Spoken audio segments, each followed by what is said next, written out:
সকাল থেকে উঠে মেয়েকে স্কুলে টুলে দিয়ে এসে সমস্ত কাজকর্ম সেরে কিছু খাওয়ার সময়ই পাইনি, এত এদিক ওদিক করেছে। আর এখন বাজে বেলা 3টে, আর এত খিদে পেয়েছে, কি খাবো তার ঠিক নেই। সেই জন্য এখানে সুন্দর করে একটুখানি খোসা দিয়ে আলুর তরকারি করে নিয়েছি, ঝপ করে একটু মুড়ি মেখে নিয়েছি, নিয়ে খাবো। আর সোনামা এটাকে দেখো নিয়ে কী কাণ্ড করছে। ওটার হাওয়া পড়ে অনেক দিন পড়েছিল, তো অনেক দিন থেকে বায়না হচ্ছিল মাম্মা এটা করে দাও করে দাও। আজকে করে এনে রেখেছি, ব্যাস আমি করে এনে রাখা মানেই ওর এটার ওপর দাবাদাবি শুরু হয়ে গেছে। ঠিক আছে চলো, ওর জিনিস, ও এটা নিয়ে কী করবে সেটা ওর ব্যাপার, আমি সেখানে আর মাথা দিয়ে কী করবো, তাই না?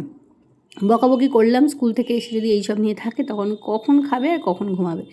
খাওয়া ওর হয়ে গেছে, যদিও ও ফল খেয়েছে স্কুল থেকে এসে, না সরি আজকে ও জল ভাত খেয়েছে স্কুল থেকে এসে।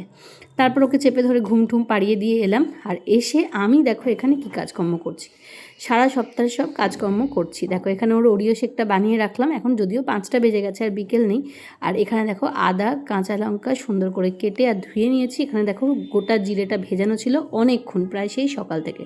ভালো করে জিরেটা ধুয়ে এর মধ্যে দিয়ে এটা একটা মিক্সিতে পেস্ট করব। এইভাবে আদা রসুন কাঁচা লঙ্কার একটা আলাদা পেস্ট, আর একটা আদা জিরে কাঁচা লঙ্কার আলাদা পেস্ট করে আমি সারা সপ্তাহের জন্য আমি ফ্রিজে স্টোর করে দিই। তাতে এই তাড়াতাড়ি কাজকর্মগুলোতে করতে সুবিধে হয়, দুটো রকম কাজে। এই আজকে যেহেতু এই সোফাটা ওর ফুলে এসছে, কাজে ওর ওখানেই খাওয়া দাওয়া শোয়া করা আঁকা লেখা সব ওখানেই চলবে। পড়তে বসিয়েছিলাম, ও চাটা খেয়ে নিয়ে দেখো একটা সুন্দর জিনিস কিনে নিয়েছিলাম আগের দিনকে, দেখে খুব পছন্দ হয়েছিল বলে আমি প্যাকেটটা কাটতে বললাম, দেখি কি বেরোবে। ও বাবা, প্যাকেটের ভেতরে দেখছি একটা গিফট আছে। আমি বললাম আগে দ্বারা গিফটটা বার করি। যদিও প্যাকেটটা কেটে মেয়ে একটা খেয়ে নিয়েছে, কি সুন্দর দেখো দেখতে, এটা ছোট্ট একটা ডাইনোসরাস, না এটা মনে হয় ডাইনোসরাসেরই কোনো একটা ক্যাটাগরি, যাই হোক। তো আর এখানে দেখো কি কিউট দেখতে নয় জেলি লজেন্সগুলো, কি কিউট দেখতে, দারুণ খেতেও। সোনামা তো অলরেডি একটা খেয়ে নিয়েছে, আমি আরও একটা ওকে খাইয়ে দিলাম, আর একটা আমি নিজেও খেলাম।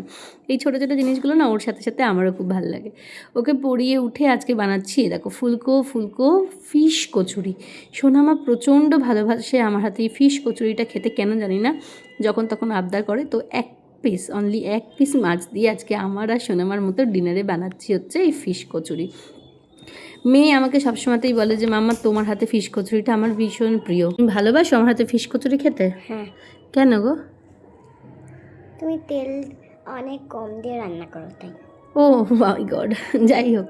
তো এখানে ফিশ কচুরি আর ওই খোসার সময় আলুর তরকারি করেছিলাম, সেটাই আজকে ডিনারে নিয়ে নিলাম আমরা। তো দিনের ছোট্ট একটু পার্ট তোমাদের সাথে শেয়ার করলাম, তোমাদের ভালো লাগলে প্লিজ সঙ্গে থেকো। আর আজকে মতো ব্লগটা শেষ করলাম।